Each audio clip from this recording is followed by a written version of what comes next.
Supporting another person is a privilege and the best job in the world. My support is it gives me independence and someone to fall back on. Support connects us, gives us hope. Support connects us and makes us feel braver. Support gives me confidence. And can sit alongside us in all chapters and seasons of life. Join us as we share What does good support look like? And if you want a regular dose of good, subscribe so you never miss an episode. Welcome to the podcast. It's really nice to have you here, Janice and Helen. Thank you for inviting us. Yeah, keep having us. We're really very excited. I'm really pleased you've come in. So this is your first podcast, is that right? Yeah. Yep. Yeah. Right. Is it meeting expectations so far? So far, so Yeah, good. yeah. Good. But you're very used to talking on stages, aren't you? You've been on lots of stages before. You often support Helen when she's asked to attend conferences and speak about things. You're a bit of a double act, is that right? Yeah, pretty much. I think that's right. Yeah. So we've done two conferences together over the last year. So one was the Care and Support West conference in Bristol, and one was the National Care Association, and that was in Luton, wasn't it? Yeah. Yeah, and it's great to speak together because I think we bring different perspectives on a topic that we're both passionate about, which is about social care. So. And what kind of things do you talk about, Janice?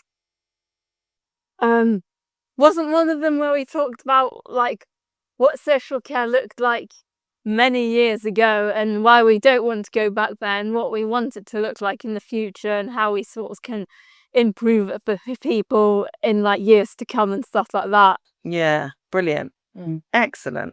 So making sure that Janice and others' voice of experience is really important to the work that you're doing as well, isn't it, Helen? So I think it's fundamental to the work we're doing. If we want to understand what good looks like, I think we must understand that, through the eyes of people like Janice, people with lived experience, people who are experts at understanding what do you want your life to look like and how does good support enable you to live your life the way that you want to.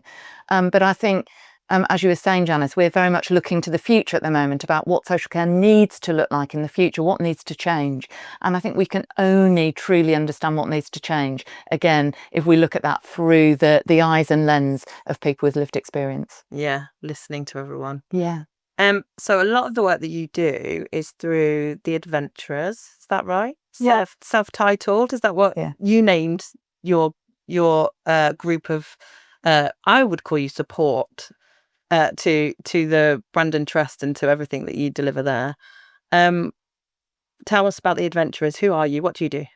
There's 15 of us and we do quite a lot. We taught the independent prescribers from UE, so how to do like inclusive consultations and sort of gave them tips on that. And we also, that's the other thing we did. Well, I've read a very long list of about 20 things. So should we start? Let's start. Yeah, with the, sorry, you're gonna yeah. me. So you just said you've been teaching the independent prescribers at UWE at UE in Bristol. So this is about helping people make informed decisions. Is that right? Yeah.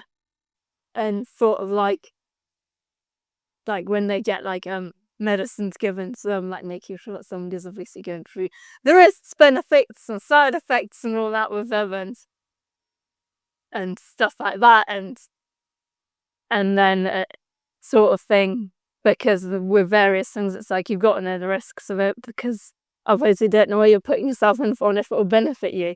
Exactly. And we've talked about injections this morning, haven't we? And Yes. stuff in the news. And it's exactly that kind of stuff, isn't it? Like, what did you say earlier about when you were talking to the nurse when you were receiving your jabs? What were you hoping? What were you asking for? What were you asking her to do? Just sort of say like what she was putting into me as she was doing it. Yeah. So it's about good communication, isn't it? She was fine with it. I mean, I looked away because I don't like the sight of needles. Yeah, that's I think you and many people. Yeah.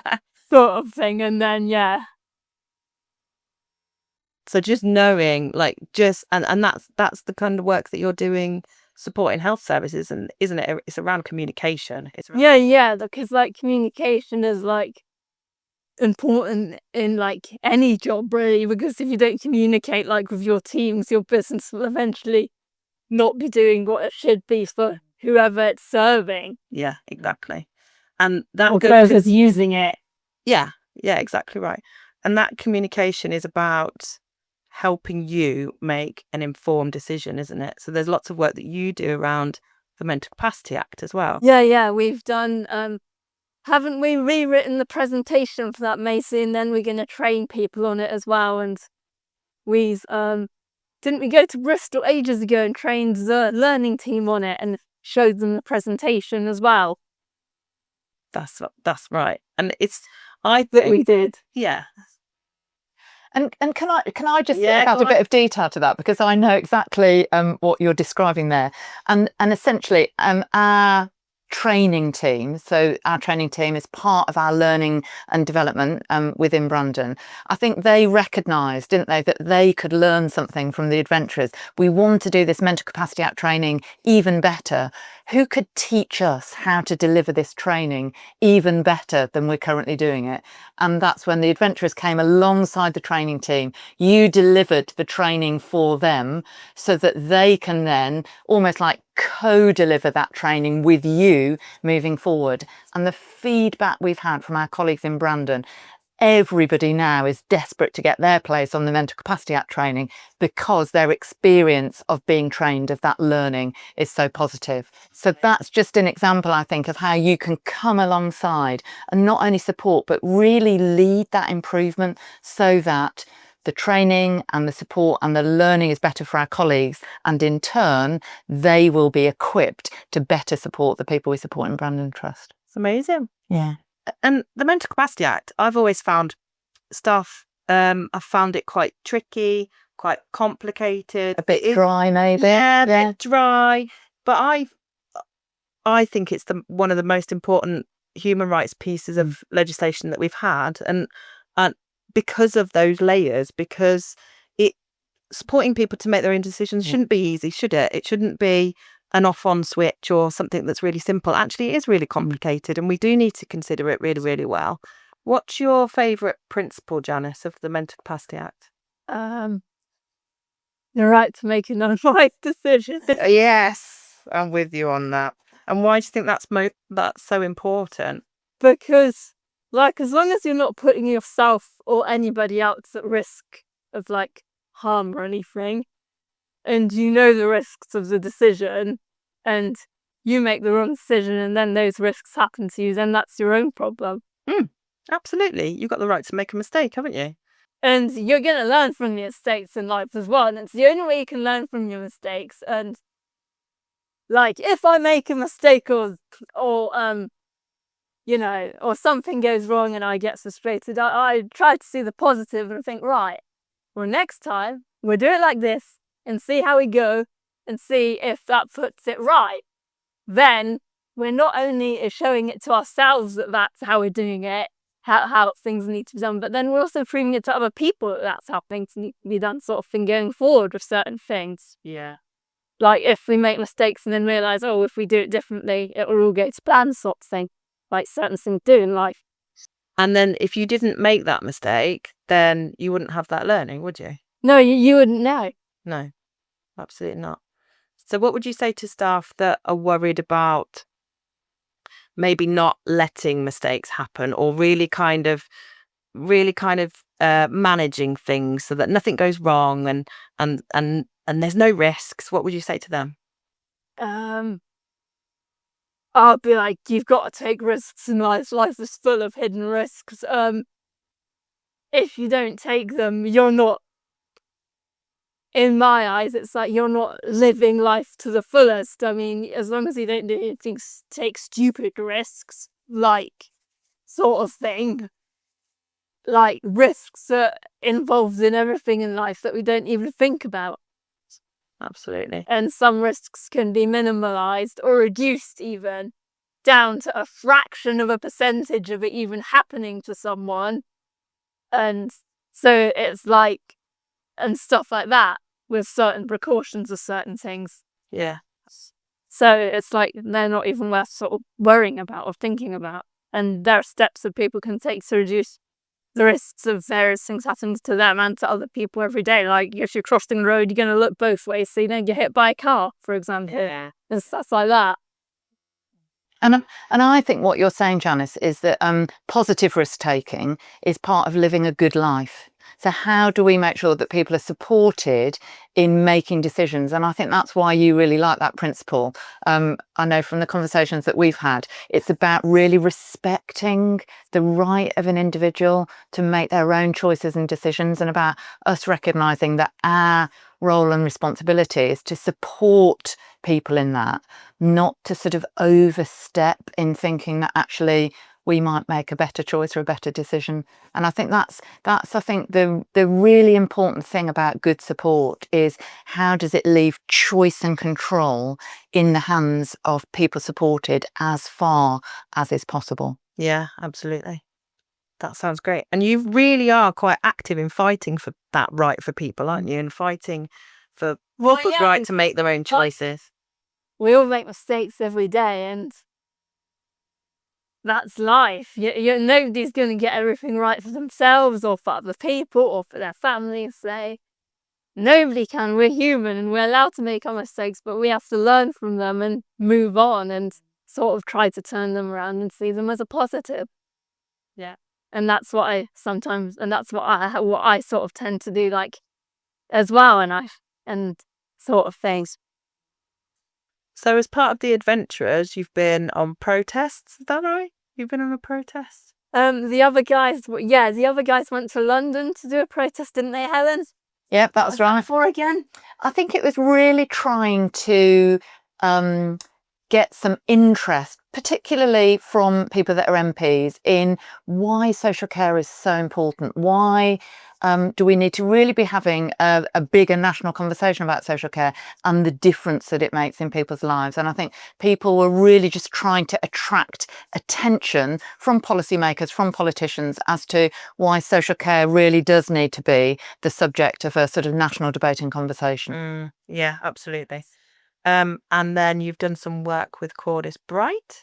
Yeah, we're going to be doing research with them on how to get people with learning disabilities and different sort of needs into employment, and the barriers that they may face when they're seeking employment or getting employment and stuff like that, and how we can sort of keep those people in employment. Yeah, because there's two issues really, aren't there? There's the number of people with learning disabilities and autistic people that are in employment, and actually learning disabilities is the lowest group, isn't it, with about 5%. And I know the National Autistic Society and other autistic supporting organisations have campaigned for a long time about supporting autistic people into work, but there's challenges for people with learning disabilities as well, isn't there, which we need to address. So there's the one thing about getting people into those roles, but then there's another issue around how do we support people when they're in paid employment as well. Supporting people in the workplace. Yeah, absolutely. Yeah. And what kinds of things do you advise people? What do you say that will help those situations?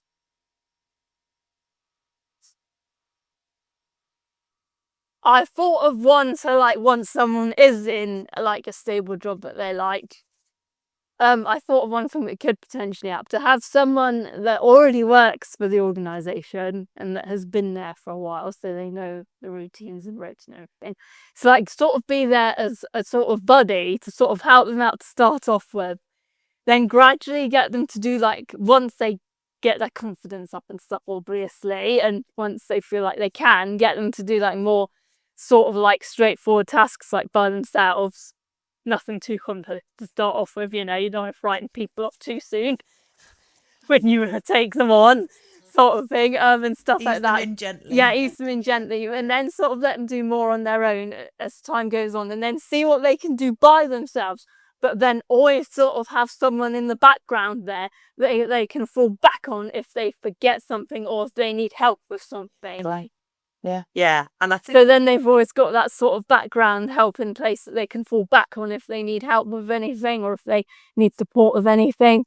Yeah, And you've said before, haven't you, that that's kind of the fundamentals of good support, Yeah. is that actually this is about me doing for myself, but I've got someone in the background, there's a safety net, there's something to fall back on that can kind of support me, guide me into the right place again, and then enable me to carry on myself.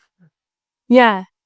And I was just thinking, you know, when we talk about what does good support look like in Brandon Yeah. and Janis, we're always wanting somebody to be seen for their strengths and their potential. What can they do? And I think that is what would really help employers. I think if employers could really see the potential in somebody, so not focus on what they can't do, but focus on what they can do and then build on that.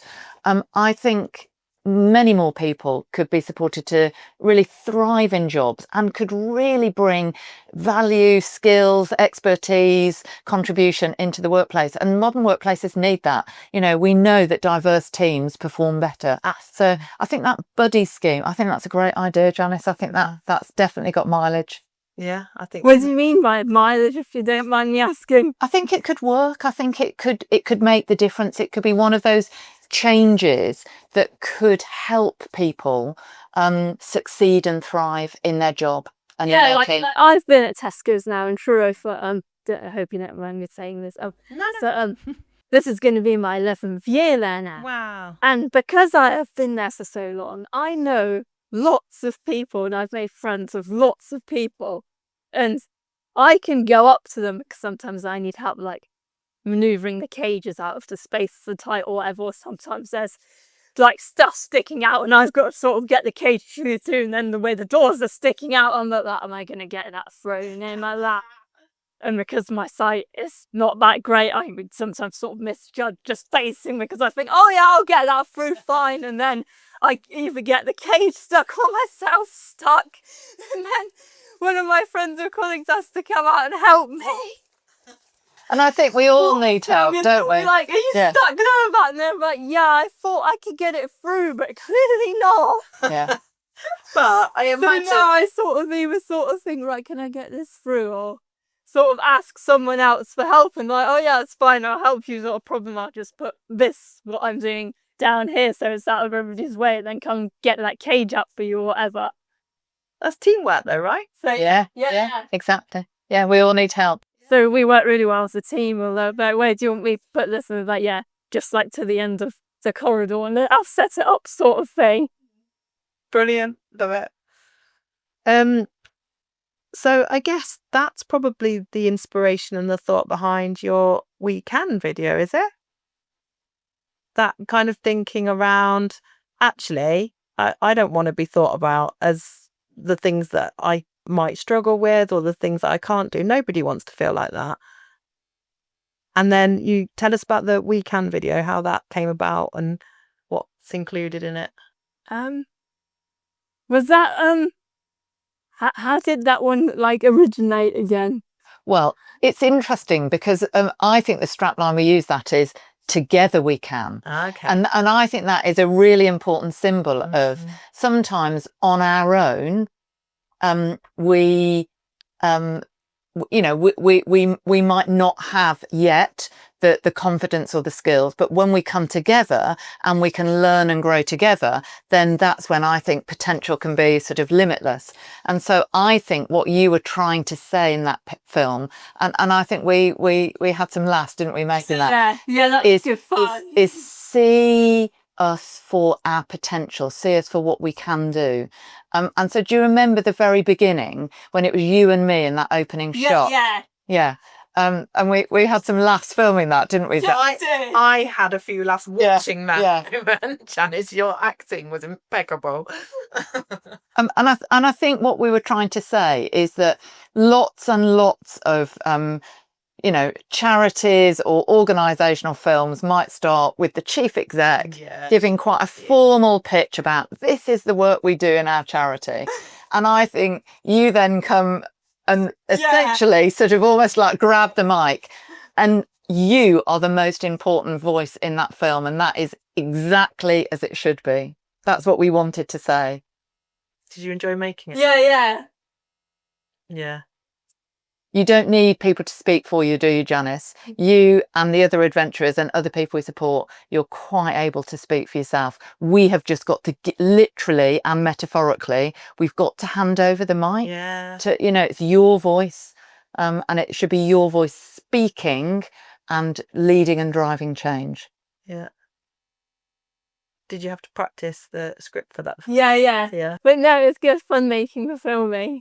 Yeah. Was it just one day? Yeah, it was just one day. Yeah, we did it. Yeah, we did it. Yeah. Yeah, we did it in one day up in Bristol. Yeah. Impressive. It was really, really good.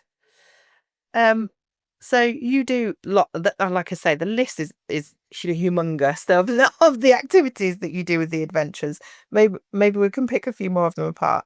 So you do lots within the Brandon Trust as well. So lots of this is externally facing, isn't it? It's telling the world, yeah, this is how we want to be viewed, and supporting, I think, maybe social care generally as to how to look and feel, but maybe society generally, maybe a bit wider than that as well. But then you do lots within Brandon Trust as well. Yeah. So you are on multiple boards and panels. Do you want to tell us about that? Yeah, I help out with the safeguarding and the quality and performance. Yeah. And can I just ask you to clarify, because you don't just help out with safeguarding, Janice. What's your role for the safeguarding panel? Co-chair. Yeah, you co-chair the safeguarding panel. Good. Excellent. And this is, again, just symbolic, isn't it, of us working together. This is a unified thing.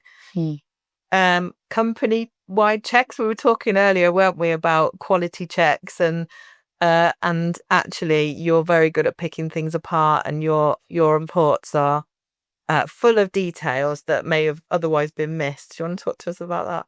Yeah, because I have the lived experience, so I sort of try to sort of put myself into the place of a person and sort of think, well, is the place sort of like suitable and like meeting their needs and stuff, because everybody's got different needs and stuff like that, and then I sort of think, oh, it's a support meeting their needs, how can they meet their needs? And then if I have any recommendations, I put it in like at the end of the report, and how they can either improve like the quality of the property or the building or the outside of the property, say, or how they can improve like the quality of the support for the person as well.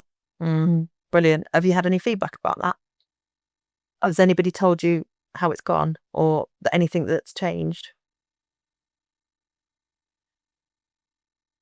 I think they did, but it was quite a while ago. Yeah. Well, do you know what? Do you know the feedback I had, Janice? And people tell me this all the time, that if somebody who's an expert by experience produces any set of recommendations from a quality check, the credibility that has within Brandon is phenomenal. And those recommendations will absolutely be at the top of any action or improvement plan. So I think it's a real sort of mark of respect that people know that what you see, what you observe, what you recommend for improvement will be things that we really need to pay attention to. That's what people tell me. Amazing. You're quite the woman, Janice. Policies and procedures as well, just in your spare time, reviewing those. Do you have any spare time, Janice? This is a question to ask. Not a lot. I think I'm just one of those people that really enjoys working, because believe it or not, I do 2 jobs, and when I'm in Tesco's, I will either get carried away with what I'm doing, or carried away listening to the music, sort of thing, just doing the work. And once my friend was like, do you know what time it is, Janice? And I said to her, no, why? And then she was like that, you should have gone home 10 minutes ago. And I said to her, really? I'm just working. And then she was like, you need to go home, don't miss your bus. And I was like, right, I'm out of it, see you next week. And she said she thought it was funny. Yeah, well, it is quite funny. I thought you were going to say you were still there 2 hours later or something. You've just given them all your afternoon. No, but no, what I do find funny is sometimes, luckily me and a bunch of colleagues leave at the same time and all start at the same time. So they have to like remind me when it's 5 minutes left, sort of thing. Yeah. So they'll be like, it's 5 minutes before we need to go home, sort of thing. And then I'll be like, oh, okay. Yeah, that's helpful. That's really good teamwork again, isn't it? So yeah, because they know that if I start to get carried away either with what I'm doing or listening to the music or singing to the music and stuff like that. You've got to enjoy your work. Absolutely. So back to your long list. Reviewing and reporting on the annual MyView survey as well. Yeah, we did that, and didn't we find in that, Mace, that people weren't seeing their friends and family as much as they'd like? And then we're sort of figuring out ways to improve that for people, weren't we, Mace? From what I remember.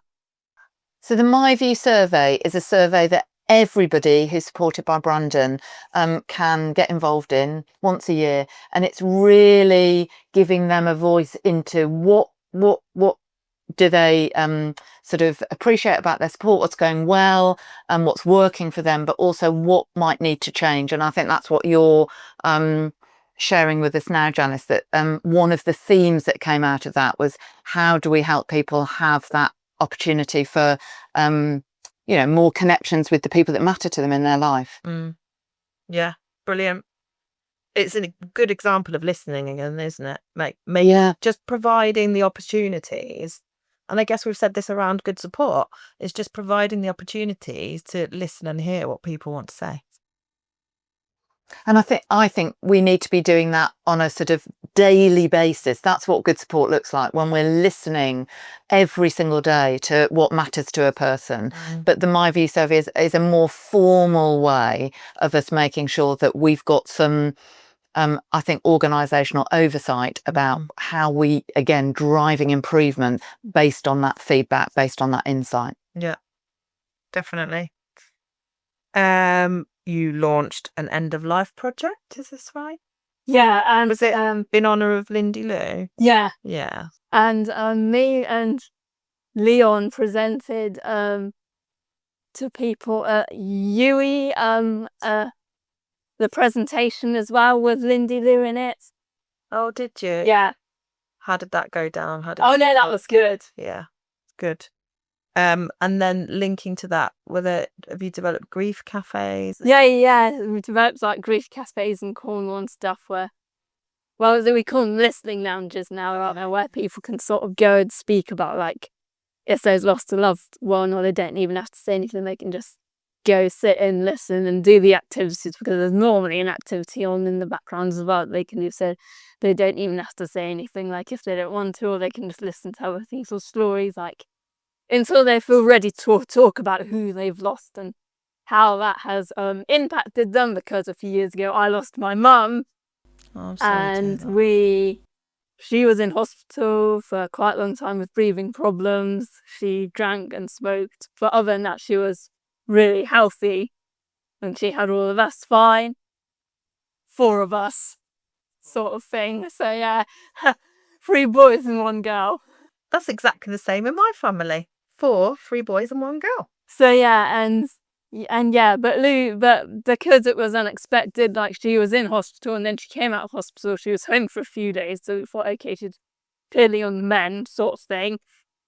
Like, a few days after she was out of the hospital, she was dead on the floor, and her partner found her gone. She was on her own when she died, but her partner found her gone on the floor.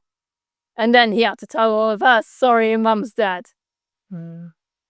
So do you think the listening was that available to you then, the listening lounge and having that network?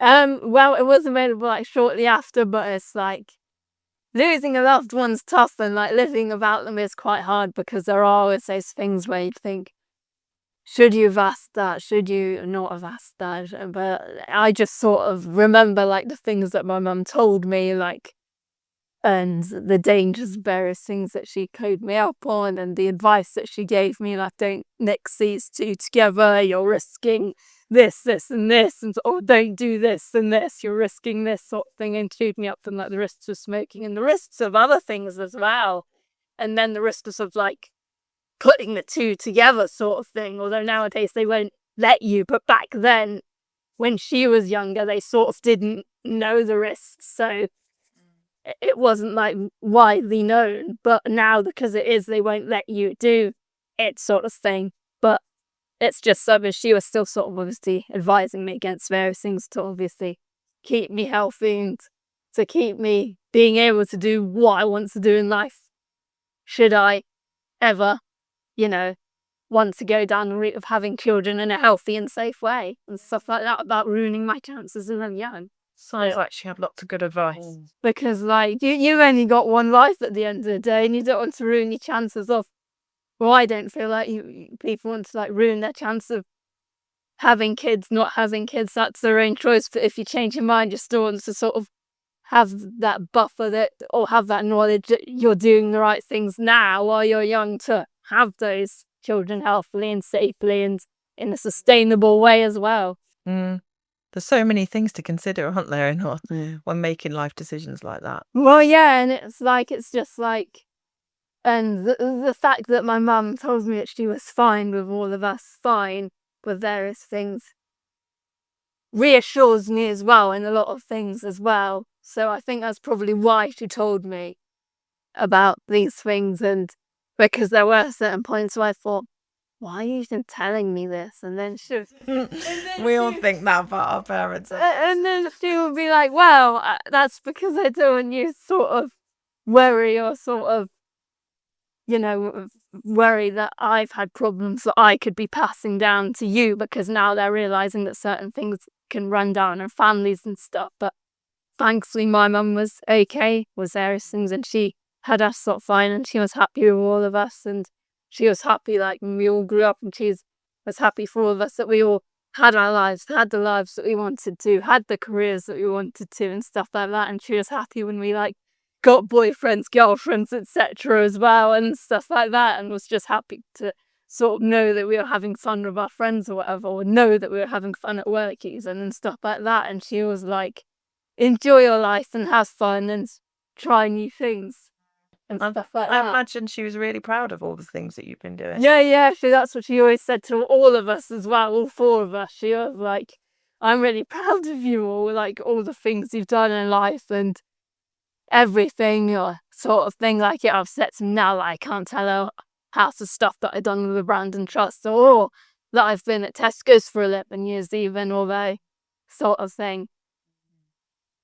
But you carry her advice through. Yeah, and I remember that when I come through to sort of situations where I think, why do I get the embarrassing or awkward topic sort of thing as a woman, if that makes sense. Yeah. And then I think, well, I just got to think about what my mum said and what she would do and what she would sort of advise and stuff like that, and remember what she said and remember that she was sort of fine with various things. But I do sort of also get help from her partner, so I message him sometimes and say, was she okay with all of this? Did she have any problems with this and this? And he would be like, oh no, she was fine with all that, no problems and stuff like that. And even talking to you now, it just shows, doesn't it, the importance of having a space to talk about people that we've lost. And I guess that's what you've created, is it, with the listening lounge? Yeah, pretty much. People can turn up in a similar situation as you're in right now, with grieving and feeling sad about losing someone so close to you, and just have a space to be able to talk that through with other people and hear what they've got to say about it as well. Yeah, because everybody's experience of grief and loss is going to be very different, and that it's one of the things that I ask. It's is it because my mum would have sort of wanted me to carry on as normal after I lost, and she wouldn't have wanted me to be too upset and sort of almost fall apart the sight that she's gone, although I still get upset about it to this day sometimes, that she's gone, and obviously miss her a lot and stuff like that? Or is it because and stuff like that? So how does my body and brain sort of translate that that's not a big deal? It's we can move on from that. Your mum's gone, but we need to keep going. We need to keep going to work. We need to keep everything going as normal and not stop anything, sort of thing. Because I kept working. Obviously, I was given the chance to take bereavement leave from Tesco's, but I thought I'm better off working. And I was, so I just carried on working, and I made sure I obviously had the support from work colleagues and teams and like management at Tesco if I needed it, but I just thought I'm better off working, better off carrying on even though she's gone. And that's what she'd have wanted me to do. She'd have wanted me to still enjoy my life, see my friends, see the boyfriend, do whatever else I need to or want to do to sort of get by in life without her. It's like you almost learn how to live without them through getting information from other people when you get stuck in life. Like I'll ask my dad or her partner, like any sort of questions that may affect me sort of thing. And they're always happy to sort of help and say, well, no, it was like this, or she started drinking then, or she started smoking then, and stuff like that. Because one of the other questions, it's just like, how many cigarettes did she sort of get through in a day? It's like, I don't even know. And that's probably a thing that I may not even want to know. It's probably good that I don't know that. But yeah, she was sort of like, she was respectful of us. Like if we were at her, she would go to a different route to have a fag and stuff, so we didn't smell it and stuff as much. But it still wasn't very nice to see her sort of do that and see her drink as well. So much alcohol. I just thought, how did her liver survive? She must have had a strong liver. Janice, can I just sort of almost like link this conversation to we were talking earlier, weren't we, about legislation and how important those pieces of legislation has been in really respecting the human rights of people with learning disability.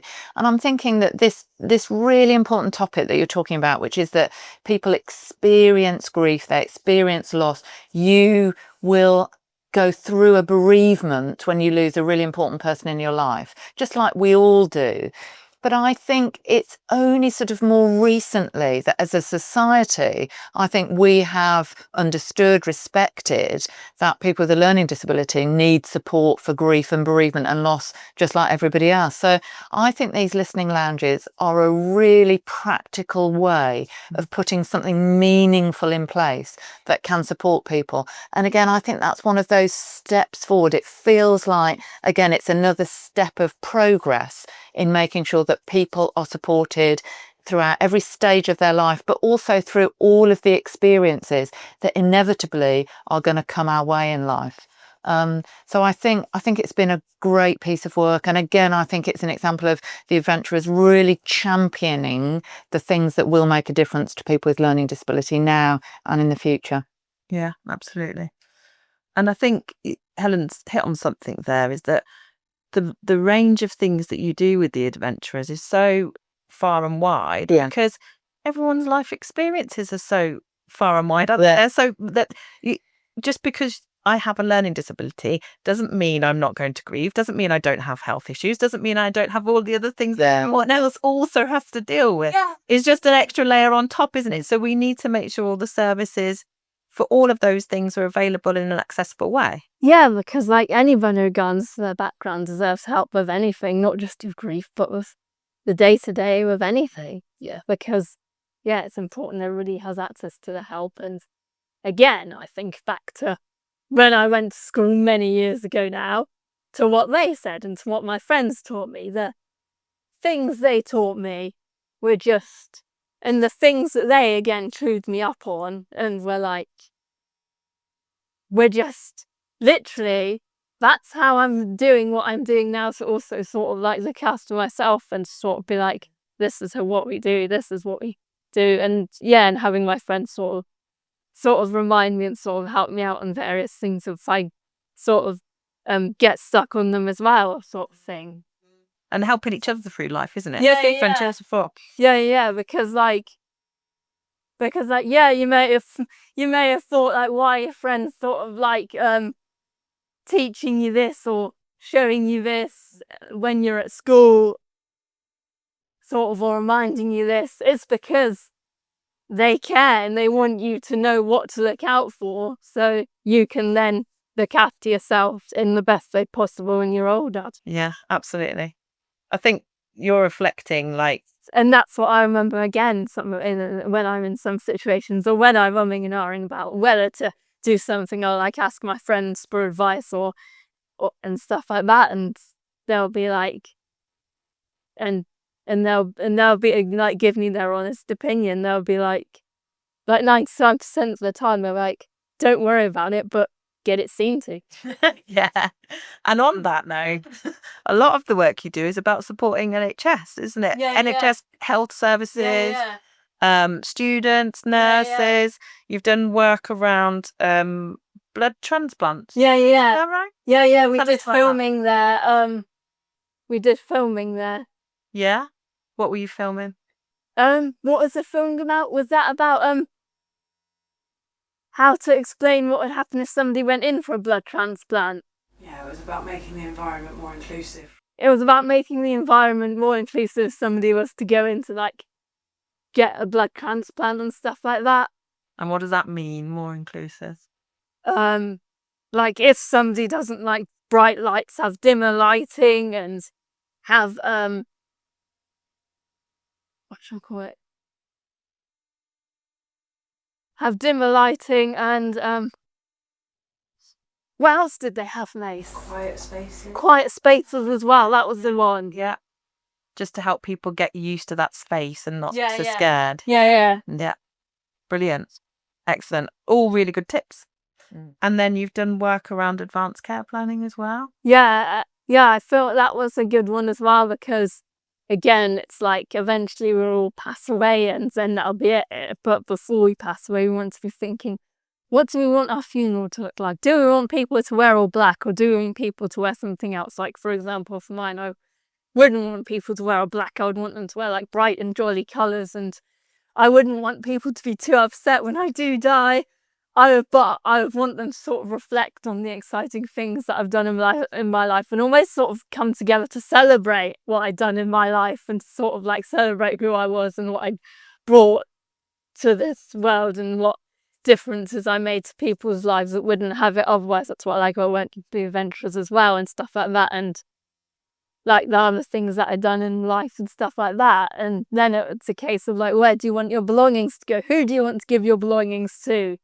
I mean, and stuff like that. Do you give it to your friends? Do you give it to your family? Who do you give this to? Who do you give that to? And stuff like that. And where do you put like your most treasured like awards that you won? Because I got various awards at school and stuff like that. And various That's a good medals moment to and talk about your awards there. I think that awards cabinet is going Yeah. to be very, very full. and various things as well, sort of thing. So who do you want those to go to? Like the possessions that you sort of value Yeah. and the sentimental things that you got from like your grandparents, parents and stuff like that have that attachment and value from them to you, if that makes sense. Who do you want, sorry I'm telling, who do you want all that to go to as well, and thinking about those things as well and how you want to go to your funeral. Do you want to turn up there in the limousine or on something else? Yeah. I think, Janice, again, I think what you're highlighting for everyone is how important it is that people's choices are respected. And again, right at the very end of life, people still have just the same right to have their choices understood, respected, and I think choice and opportunity, I think, is a theme that runs right through the work that you're doing across the adventurers. I think if we looked at all those very different pieces of work, choice and opportunity for people with learning disabilities and how we make sure that those choices are understood, I think that's at the very heart of it. Yeah, absolutely. Yeah, it is, because like everybody like deserves to like make their own decision too. They might need a bit more time to process the information, or the information like in the different formats they can understand it and stuff like that. But that doesn't mean that they can't make the decision for themselves. It just means they need the information in a different format, or they need more time to think out the pros and cons, weigh it up, and then think about where they are in their lives and where they want to be if it's one of those situations, and what they perhaps might want to do if they change their mind on various things. And if that will impact it, then they've got to add that into their own risk calculations. That's how I sometimes calculate my own decisions. And then if I think, okay, there's a risk of this, and this, I'll be like, no thanks. Yeah, absolutely. And you said something really important there. You said, what happens if they change their mind? And I was in a webinar, it was around technology with Digital Care Hub this week, and we were talking about choice and capacity and all the things that you're talking about now. But it doesn't matter if someone changes their mind on Absolutely. anything in life. They can say yes to something today and then no thanks to it tomorrow. Exactly. And it doesn't matter. And if we're listening, then Yeah. we hear, don't Yeah. we? It's that simple. Brilliant. If I can go to Helen just for a moment about, because in the context of all of this, we've got a climate, I would say, that is quite challenging at the moment. That some of those rights and those choices and those opportunities are potentially at risk because of the way society-wide that we're viewing and valuing social care.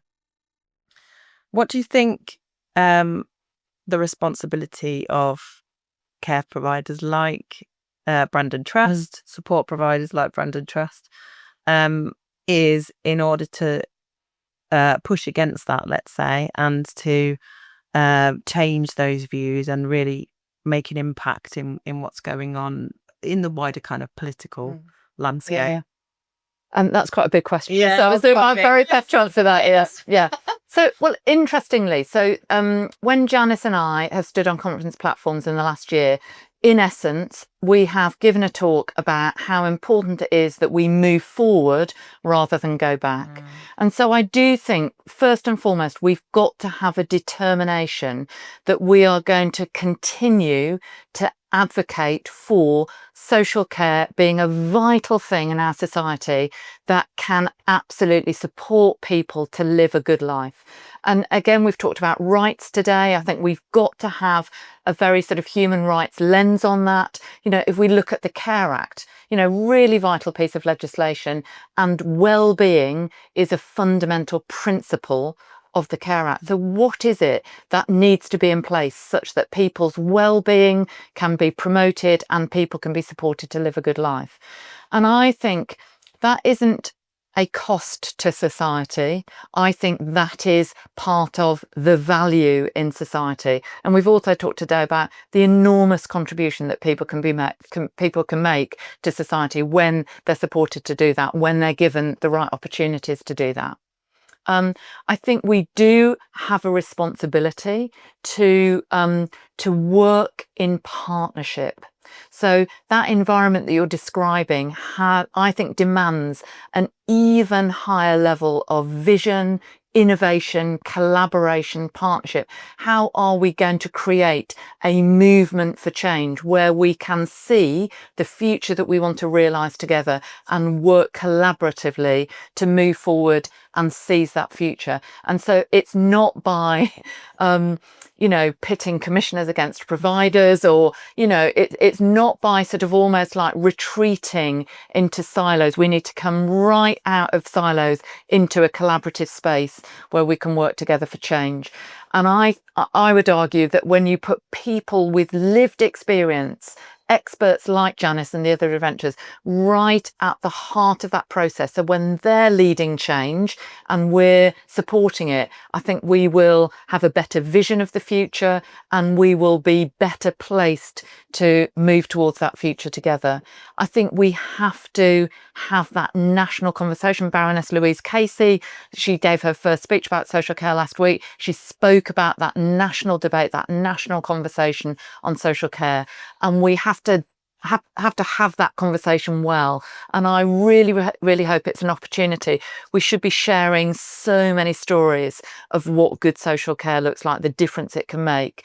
We need to see social care as an opportunity to really change society for the better, not just the people that need support now, because who knows who might need support in the future. It could be my sister, it could be your daughter, it could be any of our family and friends.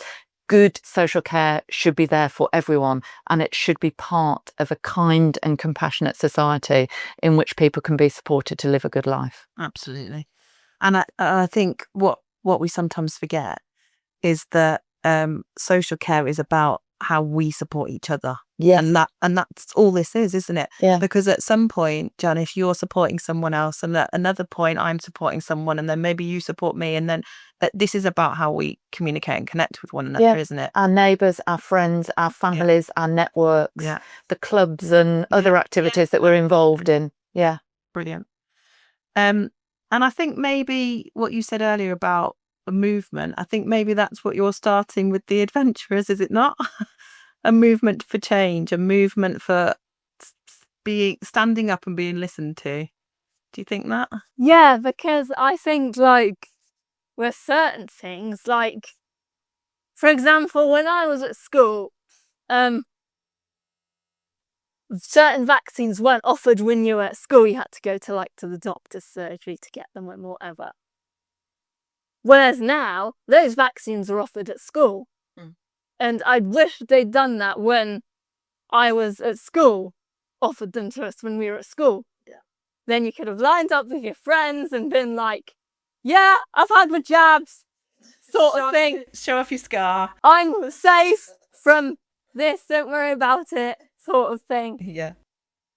And then you would have all had sort of gone through the process of it together. Yeah. Whereas now they're giving them out to people at schools, which I think is really good. Yeah. Can I just add one thing? Because I think you've asked about the responsibility of, provider organisations, and I really like that question and that challenge, and I think we have to really, really understand what are we accountable for if we are going to realise the most positive future for social care. And so I think one of the responsibilities we have is to understand what it looks like to share power. How do we move over? How does somebody like me literally share the mic with Janis? So we're co-leading, in this space today, but in Brandon, Janis and I are co-leaders.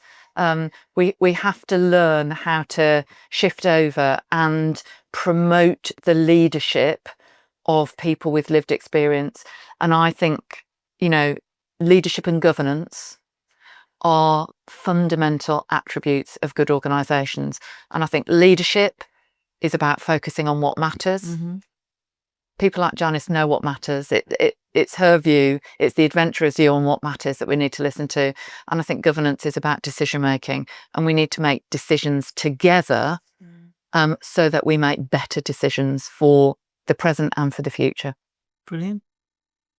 Janis, what kind of messages would you want to tell people about what their expectations should be for people with a learning disability or autistic people?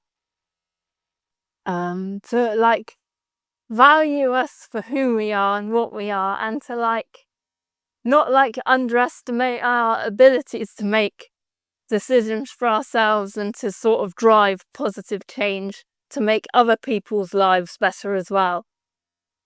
Everyone's got something to give. Yeah.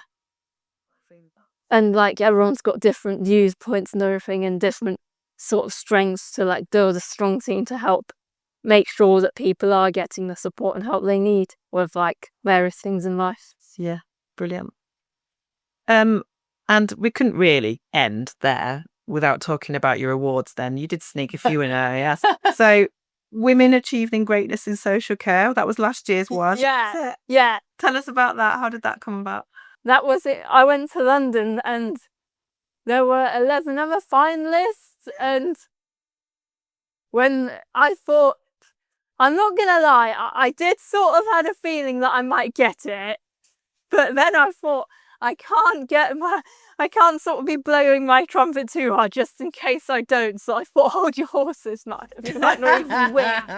But you felt it was gonna happen. Yeah. So when I was sat there around the table and with the other finalists, and my dad was there as well, and he said he was quite sort of proud of me, got to the finals. And then when I won, he was like, oh my god, she's won. And then I was like, oh my god, I won. And then I went up on stage and got the award and stuff with Vicky and stuff. So it was good. And it was up in London, and I was up against 11 other finalists at this posh award gala night with people wearing fancy dresses and suits and stuff. So it really looked really posh, I must say, and really glamorous.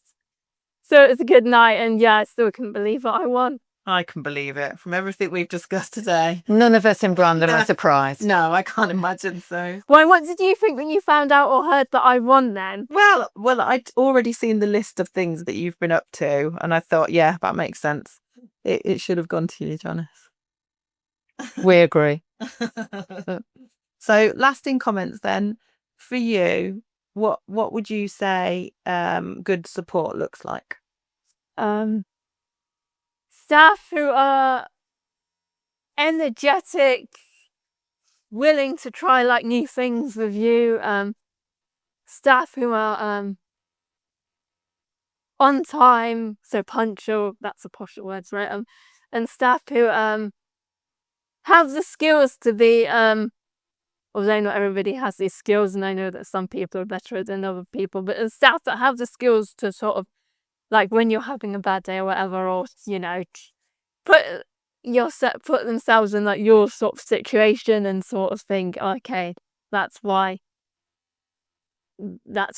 she's not happy or whatever and stuff like that, and sort of really empathize with you and sort of almost sort of like feel the emotions that you're going through with you sort of thing, and showing that understanding of, yes, I know why you're upset or whatever the emotion is, or and stuff like that, because we're all human. We all go through different emotions. We all get upset. We all get angry about various things, and that's life. And we're all in it together. Yeah. Together we can. Together we can.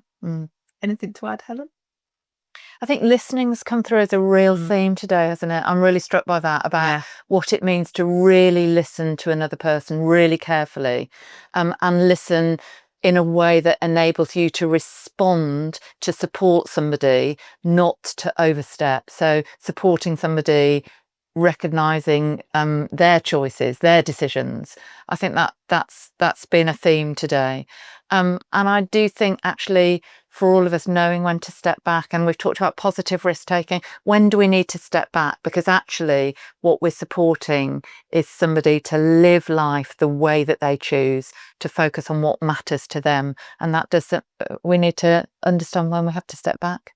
And isn't that the best job in the world? I think so. Brilliant. Thank you so much. It's been such a great conversation. Thank you. Have you had a good Thanks, time? Amy. Yeah, thank you, Amy. Good. No, thank you. Thanks for coming in. Thanks for having us Take care. again. Yeah. Thank you for having us. You're very, very welcome.